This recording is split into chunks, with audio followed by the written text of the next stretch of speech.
আসসালামু আলাইকুম। শাপলা SMA lifestyle blog চ্যানেলে আপনাদের সবাইকে স্বাগতম। কেমন আছেন সবাই? আশা করি সবাই ভালো আছেন, আমরাও ভালো আছি। আজকে ছোট্ট একটা ভিডিও নিয়ে হাজির হয়ে গেলাম আপনাদের মাঝে। হয়তো আপনাদের কাছে ভালো লাগবে, তো প্লিজ একটা লাইক দিয়ে দিবেন। আর সম্পূর্ণ ভিডিওটা দেখার জন্য অনুরোধ রইল, স্কিপ করে ভিডিওটা দেখবেন না, হয়তো আপনাদের কাছে ভালো লাগবে পুরোটা ভিডিও দেখে।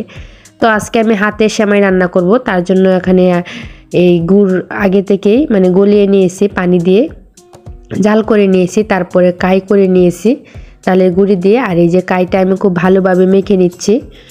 তো এটা দিয়ে আমি আর কি হাতের সেমাই রান্না করব, খুব অল্প সময়ে আপনাদের সাথে শেয়ার করলাম।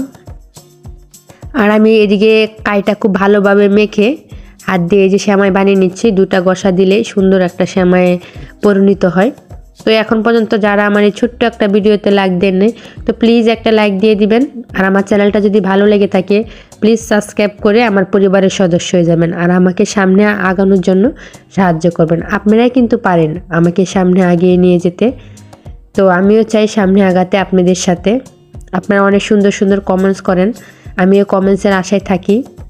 তো প্লিজ কমেন্টসের মাধ্যমে জানাবেন আমার এই হাতের পিঠা সেমাইগুলো কেমন হয়েছে। তো হাতের সেমাই খেতে কিন্তু অনেক ভালো লাগে। আর এখানে আমি দুধ জাল করে নিয়েছি, এই জায়গায় আর কি লবণ দিয়ে দিচ্ছি, লবণ দিয়ে তেজপাতা, এলাচি, দারচিনি দিয়ে দিলাম, দিয়ে আবার কিন্তু ভালোভাবে জাল করে নিব।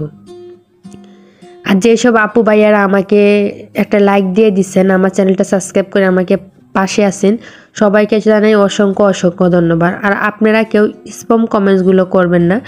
স্প্যাম কমেন্টস করলে আপনার চ্যানেলে যেরকম ক্ষতি, আমার চ্যানেলের কিন্তু এরকমই ক্ষতি। তো আমি কিন্তু এই জায়গায় দুধটা খুব ভালোভাবে জাল দিয়ে তারপরে সেমাইগুলো দিয়ে দিলাম। তো বেশি নাড়াচাড়া করা যাবে না, বেশি নাড়াচাড়া করলে কিন্তু সেমাইগুলো একবারে ভেঙে যাবে, যেহেতু হাতের সেমাই। তো এই যে আমার এটা প্রায় সিদ্ধ হয়ে গেছে, 5 মিনিটের মতো আমি সিদ্ধ করে নিয়েছি।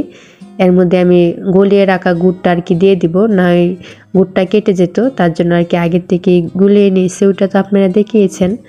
আর এই যে তারপরে আমি দিয়ে দিব নারিকেল। তো আমি নারিকেল কুড়াই নাই, ছোটো ছোটো করে কেটে টুকরো টুকরো করে দিয়েছি। তো আমার কাছে কিন্তু এভাবে খেতে অনেক ভালো লাগে, ছোটো ছোটো করে টুকরা করে খেতে। তো মুখের ভিতরে যখন কামড়ে পড়ে অনেক টেস্ট হয়। তো আপনারা চাইলে কিন্তু কুড়িয়ে দিতে পারেন। তো খুবই অল্প সময়ে আমি আপনাদের সাথে সেমাই রান্নাটা শেয়ার করলাম, হয়তো আপনাদের কাছে ভালো লাগবে। আর এখানে আমি আবার জাল করে নিব, তো অল্প কিছু করে আবার রান্না করে নিব, 3-4 মিনিটের মতো রান্না করে আমি এটা নামিয়ে নিব। আমার এটা প্রায় হয়ে গেছে। তো আপনারা অবশ্যই বাড়িতে ট্রাই করবেন এভাবে, এটা কিন্তু কঠিন না, অনেক সহজ একদম। তো প্লিজ আপনারা কমেন্টসের মাধ্যমে জানাবেন আমার এই সেমাই রান্নাটা কেমন হয়েছে। আর আমি এখানে বেড়ে নিচ্ছি সেমাইগুলো। তো আজকে এই পর্যন্ত এই ভিডিওটা, সবাই ভালো থাকবেন, সুস্থ থাকবেন, আমাদের জন্য দোয়া করবেন। আর যারা এখন পর্যন্ত একটা লাইক দেন নাই, তো প্লিজ একটা লাইক দিয়ে দেবেন, কমেন্টসের মাধ্যমে জানাবেন ভালো লাগা মন্দ লাগা, আমার কাছে অনেক ভালো লাগবে। তো আল্লাহ হাফেজ, আসসালামু আলাইকুম।